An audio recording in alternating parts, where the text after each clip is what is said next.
This is our last video for the circles section. Therefore, we're going to cover a couple of random-ish seeming things, but they just kind of cover what's left. So we have two properties we're going to talk about that deal with line segments, and the last is going to be regarding sectors. So the first, we need to remind ourselves what a secant is. A secant is a line or a line segment that intersects a circle at 2 points. So similar to a chord, except that it extends outside of the circle. So a chord would have both endpoints on the circle, and a secant has a similar property, except it extends outside. So that could be a line, or it could be a line segment in this case. So some really interesting things happen with circles because the two line segments I have here in my diagram intersect at a common point. They have a special property in those line segment lengths. So if I took the entire distance AC and multiplied it by just the part that's outside of the circle BC, it would be exactly equal to this other secant segment in the same way. So EC, the full length, times the part that's outside of the circle DC. Now, as you can imagine from problems we've done in class, this could be an algebra type problem, or it could be with just numbers. Be prepared for both, but kind of keep in mind that neither of these segments goes through the center. They could just be any secant that touches the circle at 2 points and meets at a common point outside the circle. Our second type of problem involves one of those secant segments. So ABC here is a secant segment because it touches the circle in 2 places and it extends beyond. And a tangent to the circle. So CD is touching at only 1 point on the circle. And this follows a similar, somewhat related property in that the tangent segment, CD, the distance from the point of tangency to the common point, if we square that, so like itself times itself, then that is also going to be equal to the full length of the secant segment AC times the part that's outside of the circle BC. So very similar in that you have something times something, except this time they write CD times CD as CD squared. So very similar to the previous property. And the last new topic today is area of a sector. So this one's going to be similar to arc length, how we created a proportion. We were looking at what portion of the circumference is that arc. And here, we're doing the same thing, except we're looking at area instead of circumference. So if I took that whole pie or circle and cut out one sector of it, what would be the area of just the part that I cut out? Now, in this case, just a reminder, make sure you know which central angle you are talking about.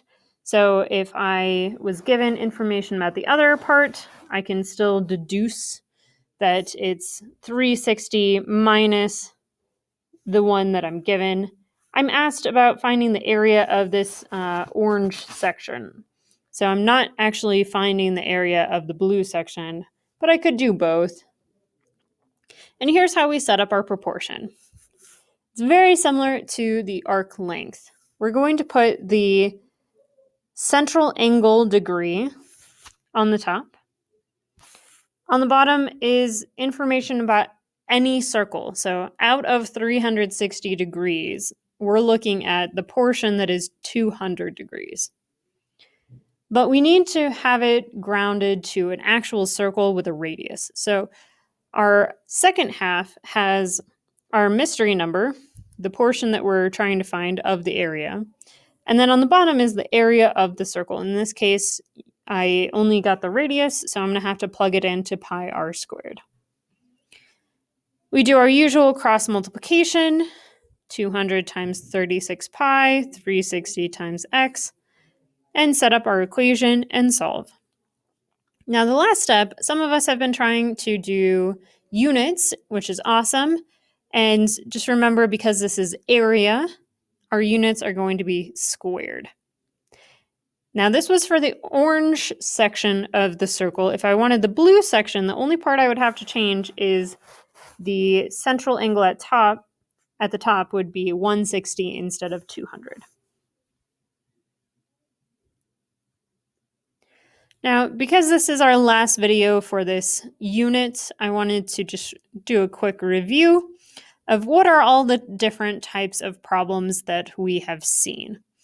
So, if you are given a circle with just the radius or the diameter, odds are good that you're going to be asked something about the area or the circumference.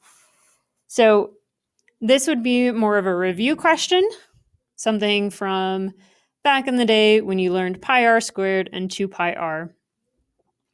This year, we started out with tangent segments. Tangent segments form a right angle.